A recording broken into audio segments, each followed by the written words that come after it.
Hello guys, this is Jerry speaking. Welcome to LJPCBM Reacts, episode 353, and today I'm reacting to Purple Tales Podcast, episode 17, and we're going to react to this in 5, 4, 3, 2, 1, go. Continuing our look now at the best in children's television. This morning, the new kid, or dinosaur on the block. So the big purple reptile that kids can't resist. The big purple dinosaur. Teaches about love and it just kind of like soothes the kids. And always, there's that signature song.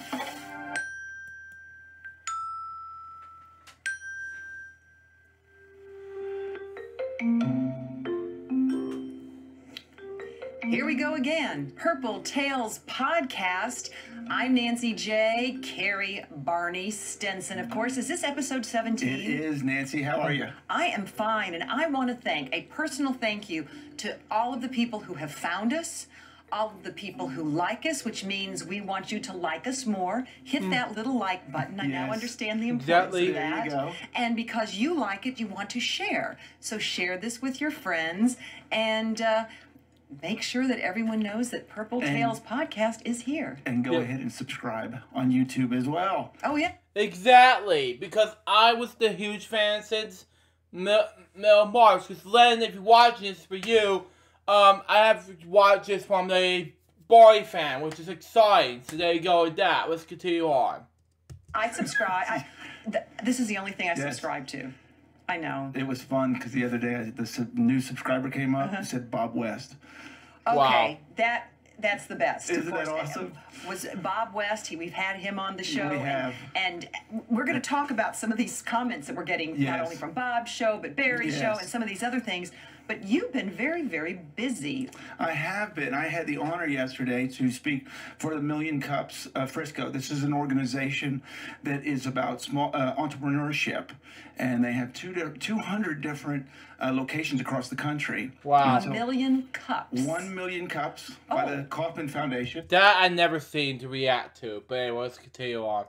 And you have a picture with, oh my goodness. That's where I was yesterday. Your name is in purple. They know what they're doing. Wow. Carrie Stinson Photography and a big audience. Yes, so I got to talk a little bit about my photography, my Barney career, and then, of course, Purple Tales. And it was just so cool. Wow. After the conversation, I talked for about an hour with people that were so excited about hearing about love and just acceptance and all of these things. This message that we're doing, Nancy, and what we've been talking about is just really inspiring people, which is so awesome. You get choked up too, don't you? I do. I know. I like hearing that in your voice. I do. I love, when I told some of the hospital stories, and I got to meet some people that inspired me, and I just love that. It's so exciting that this wonderful purple dinosaur is still throwing out that wonderful message of love. Of course. Unconventional love. So let's welcome all the Million Cupsters. Yes, absolutely. Exactly. I mean, maybe we'll get, if we can get a million, we'll get all 1 million of them. Yes. Well, I'm going to get the opportunity to speak at several more of their chapters, so I'm very excited about that. Are you going to do some travel? You're going to travel? A little bit. Oh, my God. Barney's going on the road again. Here we go. Oh. Here we go. Well, I got to tell you, we are getting so many wonderful comments from our friends and family and viewers and listeners. And what's so funny is we have Bob West who responds to Barry Pearl last week. He's liking us, as is Steve White. And they're talking about the shows, which is so much fun to see. Yeah, the admiration they have for each other is just amazing. And I got to tell you, I talked to a lot of Barney friends this week, and they loved seeing Barry bring out that old phone book and that all of those different things that he did. He admits to being a hoarder. Yes. In fact, I know that's a lot of the kids, and why do I always say they're kids? Because I feel like everyone's younger than I am. All of our fans are asking about a lot of the toys and the plushes and so on. And like one of our fans said, the 1988 Barney doll is seen in the Barney Backyard Show. Where is it? Well, we have in a couple weeks someone bringing some of that original plush. So well, and you know what? And then I mean, it's this word of mouth. It's so Yes. much fun, I think, with Purple Tales, which Yes. is good, because a friend of mine listens, and she told her 23-year-old coworker about Purple Tales podcast. Yes. And this friend of hers, see, I get all excited knocking that mic again. This friend of hers got all excited. She's 23, and she admitted that she still sleeps with her Barney doll, the plush. Wow. And she sent a picture, which I mean, if you see it, obviously purple face, and he's got his little yellow onesie. He's sleeping in a onesie and his little nightcap. I love that. And that one is also at my house. You have? I have that. Carrie? That plush is at my house. Carrie, do you still sleep with a Barney doll? Well, I don't. Well, you do, because you sleep with yourself, right? So there you go. There you go. Kind of a weird way of looking at it, but it's okay. It's okay if we still sleep with our Barney stuff. It is okay because found a new study, and this says a third of Americans sleep with a comfort object from childhood, which means a stuffed animal. 34% of those surveyed. So let's just say 34% of Americans keep something of sentimental value close to them when they sleep. So do not feel ashamed that you are sleeping with your plush Barney. So you can admit it, Carrie. Absolutely not. I love it. Well, we've talked about this, that I remember the letter we got about this kid who's 23 years old, that when he's down, he still sings the I Love You song because it brings him up.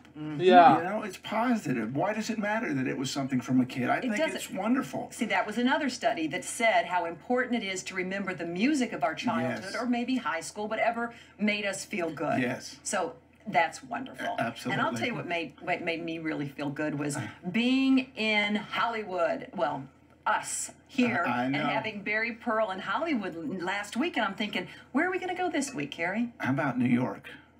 Okay. We're going to go to New York this week. Okay. And look what we got a clip. Okay. Yeah, okay. If you watch this Billy Murphy, you know how much time, if she was awesome in this one. I know she was adorable as man. Continue on. This is Pia Hamilton. Pia played Min on Barney and Friends, was those years, and that was Radio City Live that you saw. Ah, Pia, welcome to Purple Tales podcast. Thank you for having me. We've been getting lots of requests to have Pia on. Absolutely, and I've got to tell you, looking at some pictures, Pia, you have not changed one bit. You look lovely. Obviously, your career is doing very well for you. You just look great. Yeah, for the listeners, so she's on Broadway now in The Lion King. Wow! Speaking of The Lion King, they're coming out with a movie, Lion King, 2019 movie. This year they're coming out July 19th. You know, that's just me. You know, the 25th anniversary of The Lion King. You know, that's just me. Let's continue on. Exciting. Broadway. Yeah. Been here for 6 years, almost 6 years now in the show in Lion King. Okay. That's amazing. Well, let's start out with the whole Barney magic for you. You were a child growing up in North Texas. So tell us about that. And you were aware of Barney before you were part of it, correct? Yes. I had watched some of the home videos when I was a child. And yeah, I was living in North Texas, actually in Flower Mound, where I grew up. And I had an agent at the time, and so my agent was the one that sent me on the audition. And I think I went to maybe 2 or 3 callbacks for the show. Wow. Now, was this at the beginning? Was this when they first started the TV show Barney? What season was this? Do you remember? Yes, I started the show when it started on PBS, so I was in the first 3 seasons of Barney. Right, so this would be an original. I know, Nancy, we've talked about this, The Backyard Gang and Barney and Friends, so this would be original from Barney and Friends. So tell us about the audition process. You're just a kid. Yes. You know, I really feel like it was like destiny for me to be on the show. It was interesting because my family, we were actually at a family reunion in Kansas City. And, you know, back then there wasn't cell phones or anything like that. So we were at this family reunion, and my dad just said, you know, I think that we need to get back to Texas. I don't know. I just had this feeling we need to get back. And so we went back actually a day earlier than we had planned. And then we came into our house and the phone rang, and they actually said that that was the very last time they were going to call because they wanted to see me. I just got in and they said, well, we'll stay here for you. Can you get here as soon as you can? So I remember as a kid, I just remember putting all our stuff down, I took a quick shower, and then my parents drove me. I don't remember what the audition was, but and then I auditioned. I remember I did a little scene, and then I sang, I believe, Twinkle Twinkle Little Star, and then I danced for them. So I am a dancer now. I always have been, but I think that was another thing, that was kind of my specialty. And I remember doing a little dance that I guess I had probably learned at my old dance studio for Miss Penny at the time. Right. We talk about Miss Penny a lot on this show. Yeah. And how much she means to all of us. Yes. Well, let's start there. What did Miss Penny mean to you? Oh gosh, you're gonna make me tear up. I learned so much from her. She was definitely a mentor to me as a child, kind of like a second mother as well, because we were always on set, and she was always with us in rehearsals and in between scenes, and even during the scenes, coaching us. And I learned a lot about just professionalism and how to carry myself, as well as how to be prepared for scenes and be prepared for the choreography and learning the lines and everything at such a young age. She did a fantastic job with all of us, creating the scene for us, but then also helping us with the memorization and the tools to help us be such good actors at that young age. And being a celebrity, because I'm sure during those 3 seasons on Barney and Friends, Pia, you probably got recognized all the time as a kid and signed autographs. Yeah. It was surreal. Going from just a kid, in normal public school to, I remember the very first time it aired on TV, I had my friends over, and just kind of everything kind of just changed after that.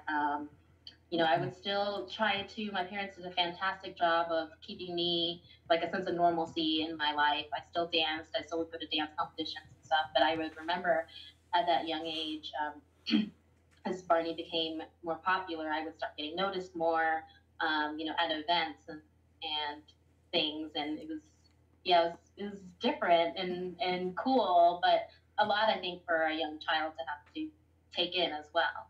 Well, what was it like seeing yourself on TV for the first time? I think back as a child, I didn't mind it. I loved it. I'm definitely more critical now as an adult. But back then I just thought it was so cool. Do you still have I guess maybe the video? Oh my god, yeah. These children are so cute nowadays, but anyway, let's continue on. They're awesome! But anyway. Tapes of the show. Oh, showing a picture here. Look, see, you look exactly the same. Oh my god, you do. Oh, and men in this photo. Oh my god, this is amazing. From season 3 with Barney. So awesome. And I mean, for those of you who are just listening, here's Barney, and Pia's got a little drum and pink socks, cute, purple, kind of purple pink socks, right? Yeah, it was such a great experience, and I think, like I said, my parents did such a great job of just helping me with this new found life that I had created. Well, I was going to say it. So what was it like? Because she started when Barney really took off. It was when it got on PBS in that TV show. And that first season was canceled. A lot of people don't understand that, but it was canceled. And then they had such a response from the other PBS stations that they brought it back. But what was it like? Because it was just this kind of small little show at first, and then all of a sudden it had national coverage. Yeah. I think, again, as a child, I don't know if I necessarily knew, everything that was going on. But I don't think any of us realized how big it was going to be. And I remember after that season, just the feedback that we got, and then being renewed again for the second season and the third season, and then going to Radio City, it just all seemed to kind of explode, and you just saw Barney merchandise everywhere. I got to the point where I was, I had my cast jacket a lot of times, and I felt like after a while I couldn't wear it because I was being stopped everywhere I was going. So yeah, it was like I said, it was a lot, but I didn't feel too overwhelmed. I think, like I said, I think that my parents and the whole Barney cast did such a great job with us kids back then, creating such a nurturing environment for us. Share your memories, both of you, about Radio City Music Hall. We talked a second before we went on the air, Pia, and you were saying that was probably your first time in New York. Yeah, I think so. I think it was my very first time in New York, so kind of funny that I was it's crazy, but it was my second time in New York. So I think for both of us, it was such a brand new experience. And I think for myself, I know being on that stage at Radio City was such awe, because I knew, what a special place, and to be able to perform and have the opportunity was incredible. What was it for you? Yeah, I remember the first time we got to Radio City, and I looked out in the audience, because I don't even know how many thousands of seats there are, but it was, probably the biggest stage I had ever performed on, and just thinking, like, I can't believe that we're here. I remember getting a backstage tour and getting to meet a Rockette beforehand, and it was the coolest thing, and fast forward, I actually did 2 seasons of Radio City Christmas Spectacular. I did the tour, but not the actual one in Radio City. Oh, cool. But, it was funny because then I ended up working with Rockettes. But, yeah, I just remember thinking that this is so cool. And it probably started feeding my Broadway bug because, I just loved the live theater. I loved the feeling of it in the audience. Being right there with you. It's a different feeling than doing TV. Yes. And I loved it. Yeah. So do you all remember each other from the tour? Do you remember? Well, I would have been a lot older, so yeah. Yeah, I would have. Well, of course you're going to remember her. I absolutely do. Well, see, that was a big deal for me because it was my first. I've been doing all the promotional stuff, but it was usually just Barney. So this was the first time I was getting to work with. I knew all of them. I knew who they were. I'd been by the studio, and we probably did a photo shoot or something together. But this was the first time I was actually working with them, and I remember doing rehearsal with Miss Penny and getting ready for that show, and just you could just feel what a big deal this was. And then to actually go to New York, and then we rehearsed in the famous studios where all these Broadway shows, and we were they had dancers up in New York that they hired locally, so we were with these professional dancers. We had an elephant in the show, as you've heard, Nancy. Yes. Yeah. So you just do you think? Well, that's I talk about Barney for his vlogs. realized how big it was, and of course these shows were all sold out, and so it was it was just the best of the best, and it was just incredible. So 3 seasons, right? You were men for 3 seasons. Then what happened? Where did you go from there? I mean, back to school, back to your normal life, and was that difficult? Yeah, no, I did go back to, quote unquote, my normal life. Around the time that I finished, I think I was maybe in 8th grade or so. So I was just about to get into high school. So I think it was a nice transition for me to go into high school and have my whole high school years just be that. Because from 4th grade to 8th grade, I was always in and out of school because of Barney.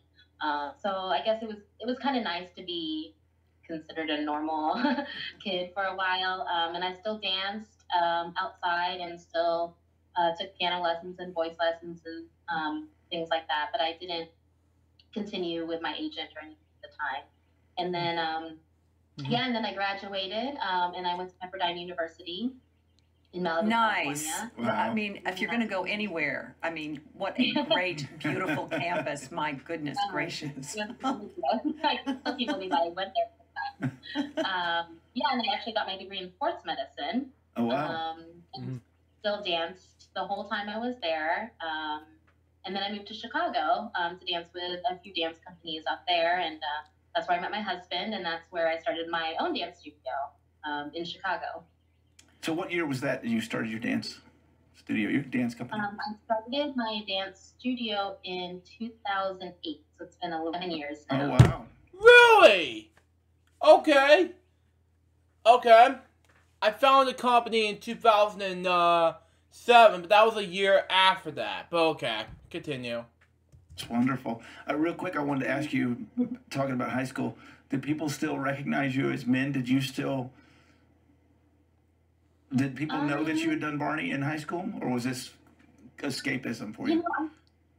I think that people knew just because I think it kind of followed me, as far as because I had friends that knew and, friends I grew up with, obviously. Sure. Kind of, so everyone in my high school knew. But, outside of that, at that point in time, maybe like the first few years, I still kind of got recognized. But then after that, not so much. And I think also there was a whole new slew of kids Right. on Barney's. Sure.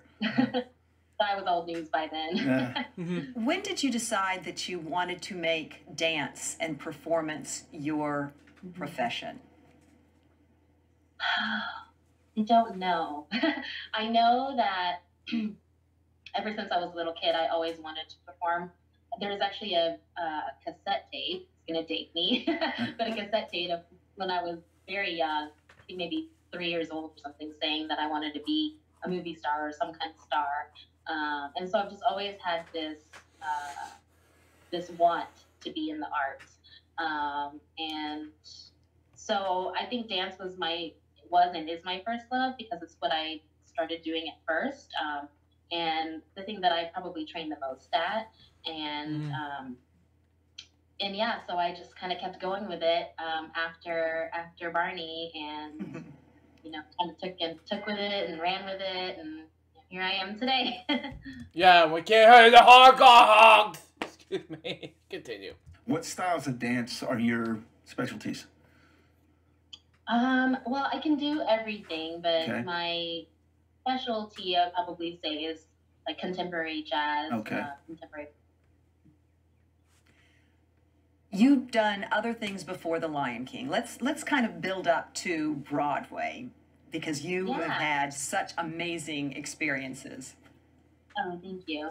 So like I said, when I moved to Chicago, I danced with some what are kind of considered concert dance companies, which I danced with a modern company and a contemporary jazz company in Chicago, and then after that, that's when I started my studio. And then I also, around that same time, I started doing regional musical theater. So I did some regional musical theater in Chicago. I danced and performed and sang in Aida and A Chorus Line. Another one, can't really remember the name of. And we'll Google it. We'll Google you and we'll find it. And then I did Radio City for 2 seasons, where I toured with them for their Christmas show. And then I started auditioning for Lion King. And Lion King did not come super quick or easy. Okay. I auditioned for the show 5 or 6 times within the span of about 2.5 years. Wow. Wow. Oh my gosh, how do you not get discouraged? I just had this feeling that it was meant to be. I don't know how else to explain it, but it was my goal. I watched the show when I was about 16, 17 maybe, for the first time. And I remember watching it. I watched it on Broadway when I was there training, like the summer in dance out in New York. And I remember saying to myself, I wanted to be in the show someday. So it was a very specific goal, but I knew that I really wanted to do it. And and so I would audition. And most of the time I would make it to the very end, what they call like the end cut. But, Yes. in a long show like Lion King, there's already people in the show. So you kind of have to wait for those people to filter out or whatnot before your spot becomes available. And because of my height and my ethnicity, there's only what we call track. There was only one track there is only one track in the show that I could do. So I basically had to wait for that one spot to open up for me to get in. So, it was just a lot of persistence and just I just had a feeling that it was going to happen at some point, and I just needed to keep on going. Okay. That's such a great, congratulations. That's such a great message. It's we're seeing some pictures here from Lion King right now. That's such a great message to talk about, because the arts really are very difficult. And these are pictures of you that we're seeing, right? Wow. Wow. Okay. Continue. Yeah. Oh my goodness. You have a very prominent role. I mean, you are amazing. And those costumes. I know so often, Carrie has talked about how heavy the Barney suit is, but some of the things you have to wear in The Lion King, those are kind of weighty as well, aren't they? Yeah. I changed I think I changed like 12 times within the show. Wow. From lots of different characters as well. I start off as a gazelle, I'm a lioness, I'm a hyena. My hyena costume is probably the most heavy, is probably about 25 pounds. Yes. So you can relate, Carrie. Yeah, absolutely. Absolutely. Yeah. Well, and I can really relate, when I did the Barney tour for 5 years, it was 7 shows a week. So I understand what it takes to keep going and going and going, and how difficult that is. And so 8 shows a week is what you do with The Lion King, and you've done that for what, just right at 6 years? Think about that. Yeah, it was 6 years this month. Oh my gosh. it's incredible. That is incredible. What did you learn then as a child, maybe from Barney, that keeps your energy, that keeps you knowing that, you know what, it's a new day, it's a new show, it's a new audience? Yeah. Oh gosh, like I said, I feel like I've learned so much. I think how to take care of ourselves. I think I had to learn at a young age, to go to sleep at a decent hour, and to get a lot of sleep, and to eat healthy, and to always be prepared. And those are things that I feel like I learned at such a young age doing Barney, that I've carried through with me throughout my career. And then also just like, being moment to moment. Speaking of Miss Penny, I felt like she was really great about giving that message about, being in the scene and being in the moment. And that's what I try to do every time I'm on stage. This piece of advice one time from one of my directors in the marketing, and they said, at any show that you're doing, there's at least one person in the audience where it's their very first show, and probably someone's very last show. And that spoke volumes to me, and that's what I try to perform for, is to give that person and, those people this one-of-a-kind experience. And because you have a different audience every single night, and because fortunately Lion King is pretty much sold out every single night. You're performing for different people, 1,700 different people every single day. So the audience and the energy is always going to be different as well. And so I really try to feed up too. How long has that show been? Because I remember seeing it a long, well, not that long ago, but a long time ago. No, it was a long time ago. It was a long time ago. How long has it been on Broadway?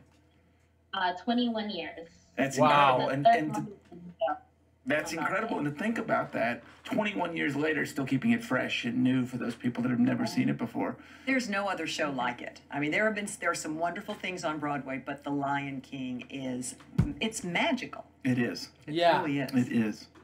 I want to talk real quick, or go back a little bit to your studio and your company. What is it like for you teaching dance, and to teach? I presume is it students of all different ages? What's the youngest and the oldest? The youngest is 3 years old that we take, and we teach up through adults. Wow. But my oldest girls, kids are probably in high school. Yeah. And the picture we're seeing now, it shows that everyone can get their leg over their head is with a high kick. That must be your signature. Yes, that's one of a picture of my kids in my dance company that I have within my dance studio.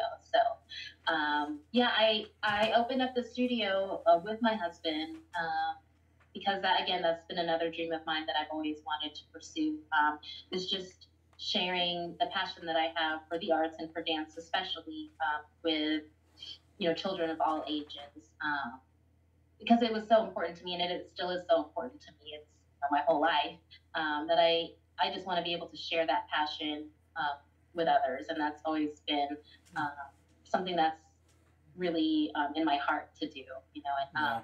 And not only that, but we also have within my company, we started a not-for-profit side of it for my dance company, so that we give out anywhere from $15,000 to $20,000 of scholarship to kids that need financial aid, so that they can continue their dreams of dance as well. The arts, dance, music, so important, and it's so worrisome that it's being kind of taken out of a lot of school curriculums due to lack of money. Yeah, and that's again one of the reasons why we started my not-for-profit portion of it, because you know, I never want money or finances to be a reason why kids can't find their outlet in the arts, or, you know, if dance is what they choose to do, I want to be able to support that however I can, because I do think it's important. I do think, you know, like that's people don't realize how important the arts are. I think sometimes, you know, that's what we need in our life. It's just like anything else. It's just as important. I remember one time after The Lion King, there was a lady who came up after and talked to me after the show, and she was crying, and she said, you know, she had been dealing with, unfortunately, her son who had cancer. And, you know, she's like, we've been so down. We've, you know, been through so much this year. And she's like, and this just kind of brought me back to life watching the show. And, you know, just that power that we have in the arts is so important, you know, for everyone, I think. Yeah. Well, and also you carrying it on from being a child actor to carrying it on and giving back, I think is what's so important. Yes, thank you. I hope. I'm just trying to do my part. Well, you are, and you can see it, your passion, and this story helps. The 2.5 years of auditioning, and here you are 6 years into the show. It's a pretty amazing story about not giving up and keep going. But we want to thank your dad for getting you back to the house a day early. I mean, at the end of the day, that's pretty much where it all started. I think that's where we should say. Absolutely. Which is hysterical. Oh, my goodness. Well, I think we can all say that our parents were a big part. You know, when you've been in the arts, my parents were unbelievable in how they supported me. And when I told them about this purple dinosaur, they were like, follow your heart. So there's no question the importance of parents. Now, Pia, I know that in the playbill, you do mention you were on Barney, right? I do. So, I do, yeah. What comments have you gotten from your fellow actors and other people, maybe some of the fans that are reading this, and they're like, oh, whoa, and she was on Barney? Yeah. Well, it's actually funny because I would say the funniest thing was just first my cast members finding out, because it's, you know, obviously something I don't just necessarily say right away, hey, I was on Barney. And so when we found out, sorry to hear dogs bark in the background, but anyway, let's continue on.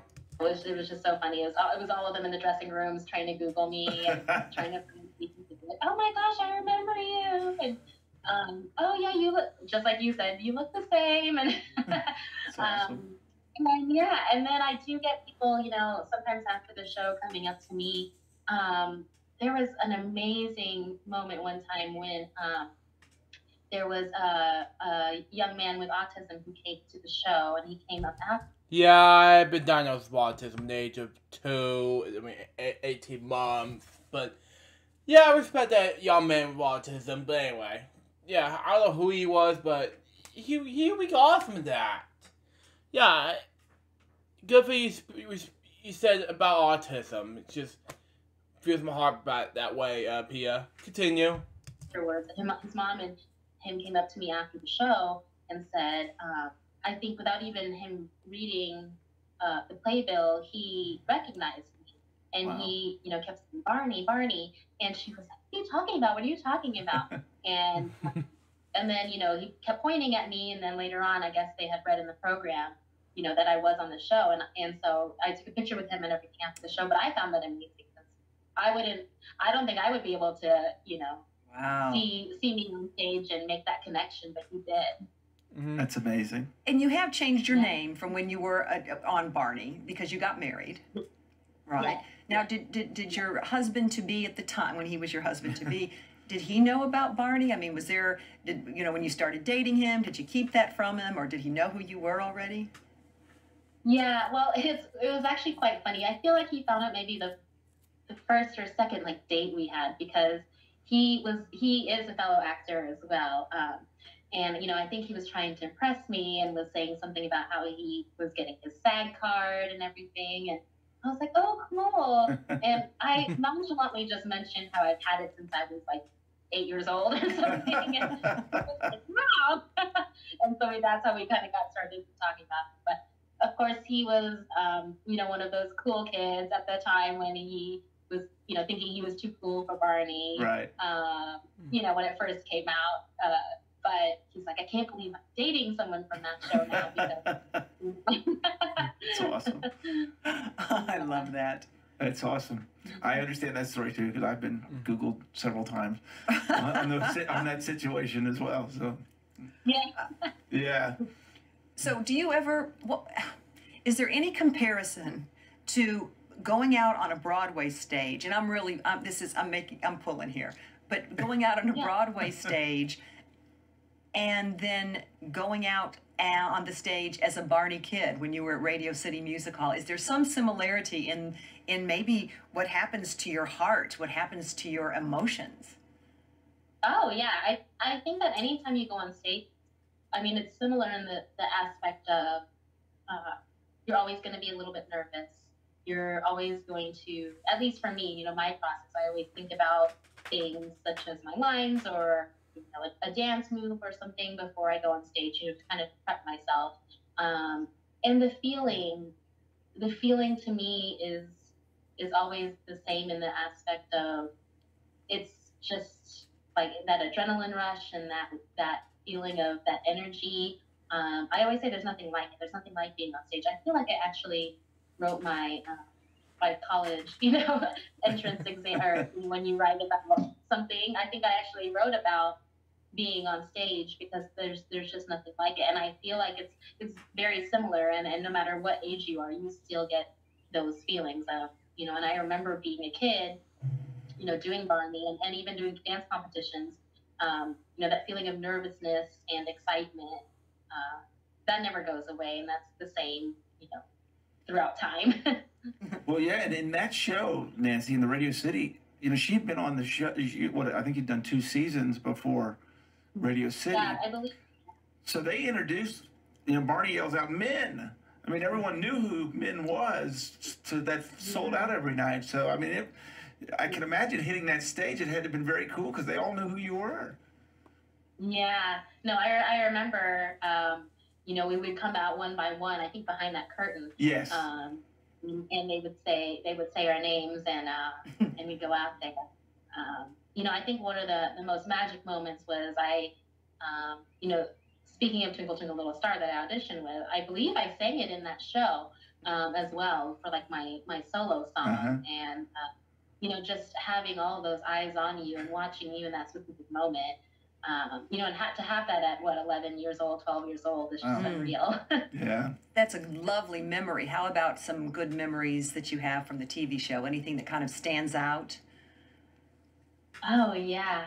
I remember one of my favorite moments, and I don't know why I remember this, but we were filming Imagination Island.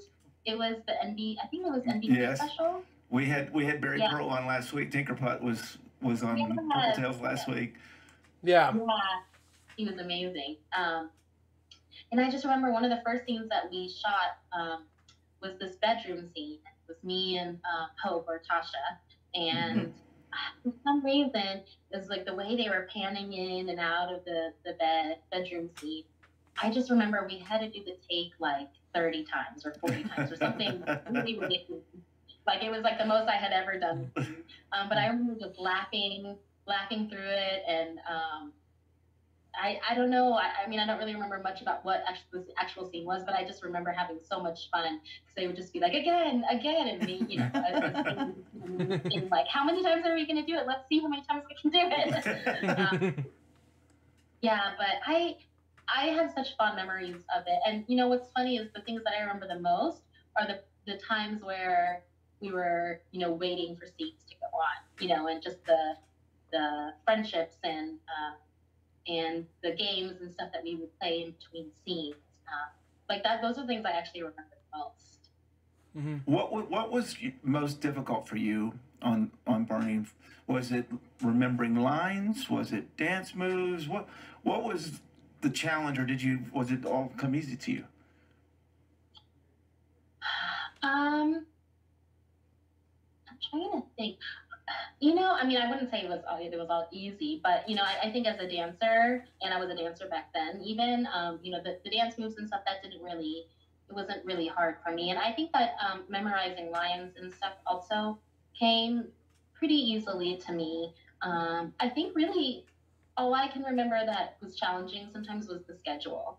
Just because it was basically like you have a full-time job as a kid, and then like I said, my parents and I, would try to keep myself in other activities outside of Barney so that I could, just maintain a sense of normalcy. So then I would always do something after, whether it be dance or acting class, piano lesson. So I just remember being very busy as a child. I don't know. I don't necessarily think it's a bad thing. I also think that that's why I'm such a busy adult, because I think I don't know any other way. Right. So I think that maybe is the challenge, but I think it's kind of followed me through my life. Have the songs followed you? Do you remember those songs? Are they still playing in your head on occasion? Oh yeah, the cleanup song. I'll still sing sometimes. We talk about that all the time. The cleanup song seems to be everyone's favorite that they remember. Oh, so can you everyone sung a little bit? Can you sing a little bit for us, P, if you remember it? Clean up, everybody everywhere. Clean up. I don't remember the rest. Everybody do their share. There you go. That's amazing. Yeah, what was your favorite song? Do you remember? Do you have a favorite song? Favorite Barney song? Yeah, probably Mr. Sun, because I used to have a little soft shoe tap solo in it every time we did it, which I, over the course of 3 seasons, I probably did it a handful of times. Which I talk about Barney and Friends vlogs the past several years back. That's just me. Continue on. I got to do that little solo part, which was awesome because I just loved to, perform and tap at any time. Well, and I know Penny was good about seeing which kids, who were the dancers and who weren't, and using them in those type of situations. Mm-hmm. Mm-hmm. Yeah, she, like I said, she was so great. And I think, she used me a lot in that sense because I was primarily a dancer, even more so than actor at the time. And so I was fortunate because I got to do a lot of the little extra moments, I guess you would say, in the show. Do you keep up at all with any of the former Barney people? A little bit. I see just kind of through social media, and Facebook. I kept in touch with some people. I know that you guys were actually mentioning Bob West earlier, and I've talked to him quite a bit also through Facebook. And some of the kids that were in my cast as well. I just I keep up with them in posts and such. But unfortunately, I feel like we're all so spread out, so it's not like I don't get to see. I would love to have a reunion at some point. I think that would be so great. Exactly. From your lips to Barry, to Barry, and to Barry Pearl and Bob and Carrie. Yes, you'll do it. Yeah, exactly. We're all feeling it. Do you think that? Could there be another Barney, or do you think it's more in a time capsule? Oh gosh, I think there can be something like it, but I think it's kind of one of a kind. It's almost like how I am in Lion King right now. Like I think that it's there's other great shows out there, but it's just one of a kind, and I don't know if it can ever be replicated. And especially I think and also I think the timing of it. Like I think it just came out at the right time, and just when it was needed. And I think that that's why it became so big, is because it just all happened at the right time in the right space and in the right format, to make it what it is today. Did you have any inkling, or did your parents have any inkling how big Barney was going to be? No. Had no idea. You know, I remember when I first got the call that I got the show, you know, I was a kid and I just didn't want to leave my friends. And I was like, oh, Mom, I don't know if I want to do it. I don't want to leave my friends at school. And, you know, she's like, I think this will be a really great opportunity. And but okay. And then, of course, I fell in love with it. But then, yeah, we had no idea that it would be something that I would do for 3 seasons. And then, you know, obviously continue on for years and years on after. And, you know, she worked in Allen in the split set. So that was where they had, that was the old school. She was the old school, the split set. So the cameras would be in the park, and they'd be shooting in the classroom, or vice versa. They'd switch them. So, and then you moved, because Imagination Island was in Las Colinas. Yeah, and I believe that, I can't remember, but I think some of season 3 was also in Las Colinas. Yes. Can't remember, but yes, I remember driving to Allen every day. It was a long drive, I remember. It still is. Yeah. You know, it's funny because you said, so you had no idea, you know, what this journey with Barney, where that was going to take you and how big it was going to become. Likewise, 6 years ago, did you think you would still be doing The Lion King 6 years later? No, it's actually funny because when I got the contract, I kept telling myself in my head I would only do it for a year because, you know, I had my dance studio in Chicago, and my husband at the time, you know, still had a job in Chicago. And so not your husband at the time, your current husband. He's still the same husband, right? My current husband. Yeah. Sure. Thank you for clearing that up. Just wanted to make sure. Yeah, I'm glad you did that. My husband, you know, we were both living in Chicago, but I was going to move to New York, and he was going to stay back in Chicago. So we did long distance for the first year, actually a year and a half that I was in the show. And so at that point, we were trying to decide, you know, what I was going to do because, again, I said I was only going to do it for a year, right. But I kind of fell in love with it. And, you know, especially a dancer's career is, you know, much more short-lived, I would say, than others because, you know, it's such an extreme sport, you know, and your body has to, you know, be able to take the beating, I would say, that you have to have, you know, being in a show 8 times a week.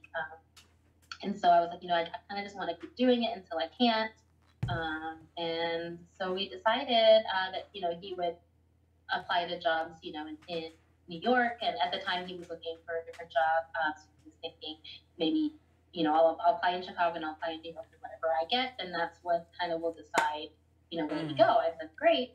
Then he got a job in New York and we're still here. Nice. And Carrie, you didn't think you'd be in that suit for 22 years, did you? I guess no one ever really plans for these things. No, but I think it's the same thing, Pia. How could I leave it?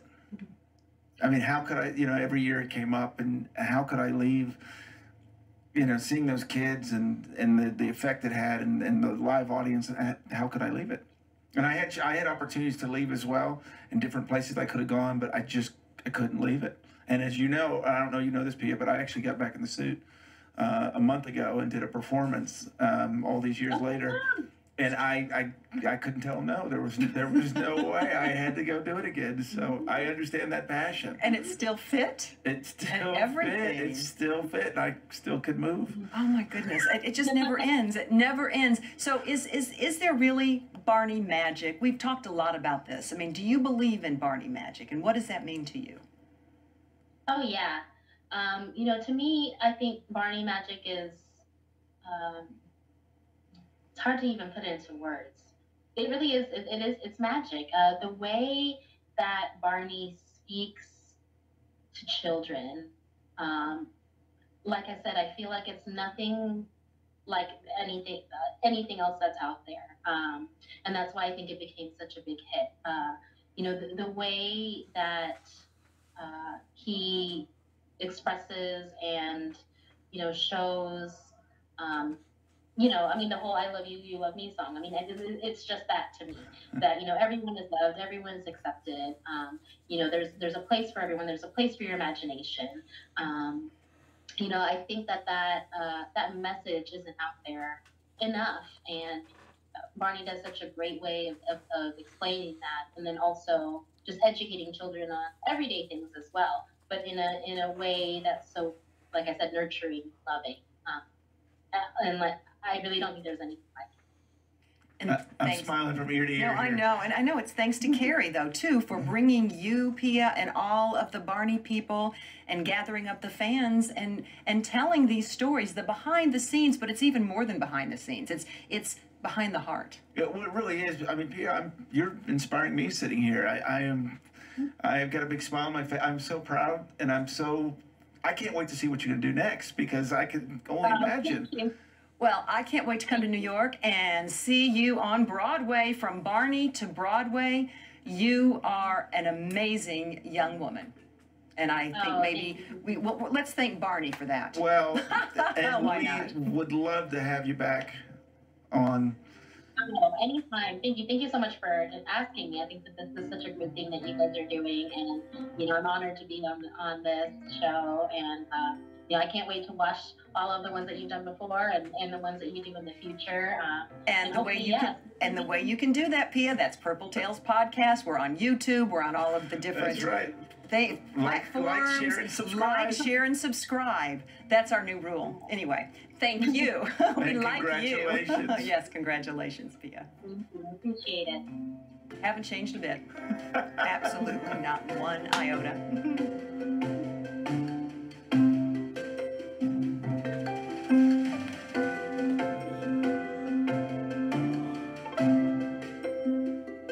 That was Purple Tales Podcast, episode 17. What do I think about this episode? It was amazing. So far, this episode went to be a success, and things like that. Anyways, double episode of LJPCBM React, episode 353. Hope you enjoy it. Stay tuned for the next one. It's going to be L4GSTV Channel 90 stuff. Bonzi Body, episode 23, and 2 more L4GSTV stuff. But until next time, so Joe saying goodbye, peace out, baby. We can't watch your reacts, we guys very soon. But the Jeff was saying out. See ya.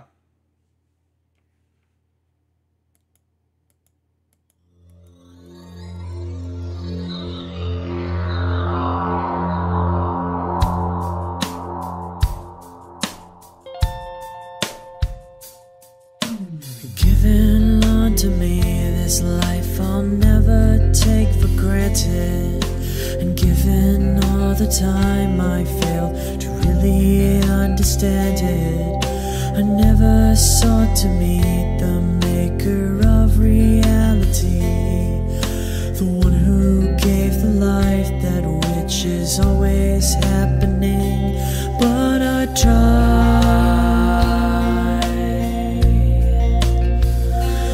all the time.